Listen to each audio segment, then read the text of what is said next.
We got hit with a tornado. There's some of it. It's been there for like at least a couple of weeks. For too long. The trash, you got a bunch of trash all along. Well, you got convenience stores that are just missing. The whole thing's been ripped up. Whole convenience stores, alcohol places, what do they call it? Liquor stores. Just the whole thing ripped. God or the tornado, whatever, did not like liquor stores when this one came about. Ripped them up. 4, 5, maybe 6 liquor stores down the road that way are all ripped up. And car washes. Don't get it. A lot of buildings ripped up. A lot of damage. Anyway, along the highway right there, the tornado probably just went right through there and ripped up a bunch of stuff.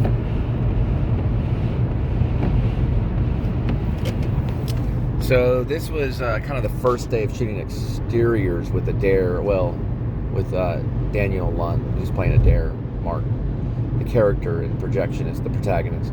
So we went out. You know, it's real weird shooting a film because you in your mind you see the image of what you want it to be, but you could seek it out, like let's say like David Lynch, where he probably scouts the right factory, empty factory or abandoned factory, and then that's the one he wants to use, and he spends time finding the scene or the scenery and everything that he wants to use.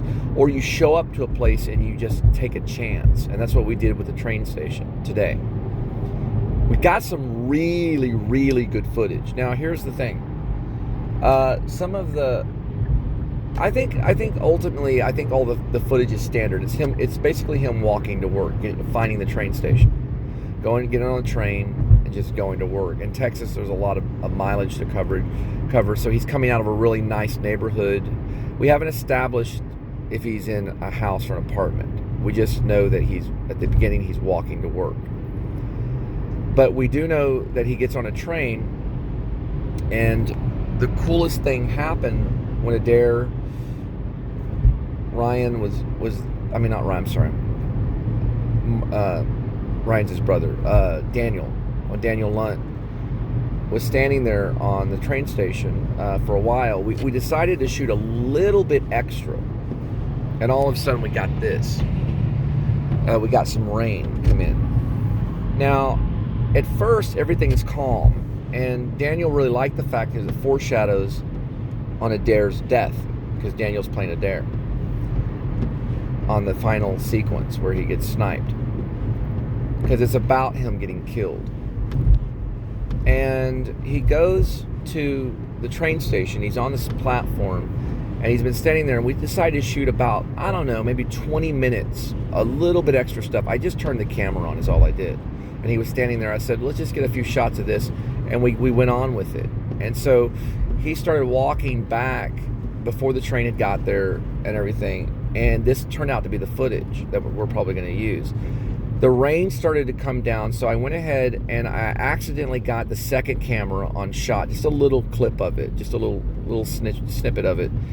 And what happened was I just moved the camera down to the ground, very Terrence Malick, to get the drops of rain hitting the concrete so you could see that it was misting. I did not know how much it was going to rain. So I was working with the weather, and so the drops of rain start gathering, and the next thing you know, there was a heavy mist that was falling from the sky, and everything was very gray.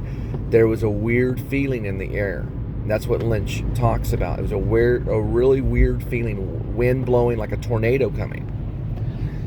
And it kind of scared me, but I kept shooting. Daniel was there getting wet. He got under some cover. It wasn't downpouring. That's what I liked about it. It wasn't downpour, but it made all the birds fly off from this nearby trash dump. And the birds just came swarming at us big time. I had to zoom a little bit so you could make out that they were birds in the rain.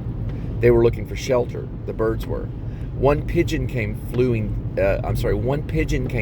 down. So a pigeon flew down to take shelter underneath the actual train station cover.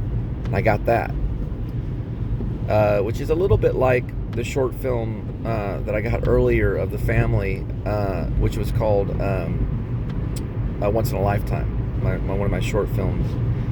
So the pigeon came in, which is kind of a sign of the dove, peace. The pigeon is a dove. I got that on footage. Then I went behind Daniel. I went behind Adair.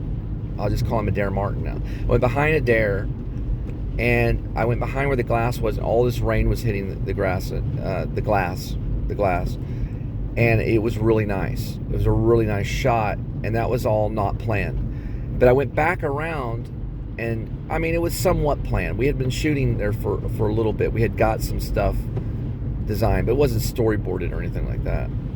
The rain flew down, the birds were going crazy, and it was very much foreshadowing something dark in Adair's life. So I'm glad that we found something very, very serious or dark that came about, because the day was gray, but there was no rain. So that rain kind of solidified that the day was worthy. So we got something. And I was real excited afterwards. I was actually cheering because I thought we had captured something really, really magical. It felt good with the rain hitting me in the face. And I had 2 cameras going at one time. I was trying to control. I don't even know what the other camera looks like. I'm going to be posting that a little bit later. But I thought it was, I thought, man, and then I went back and looked at the footage, and it was pretty good. It was pretty good. But the way it felt when I was shooting it, it felt magical.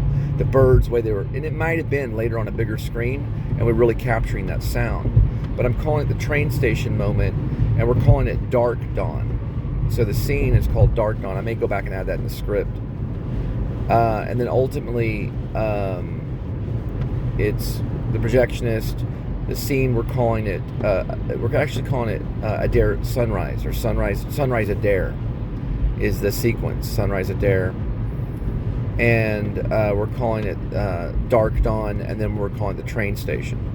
I think it was take 17, and I used the phone as like a clapper and snapping in front of the phone, and that take worked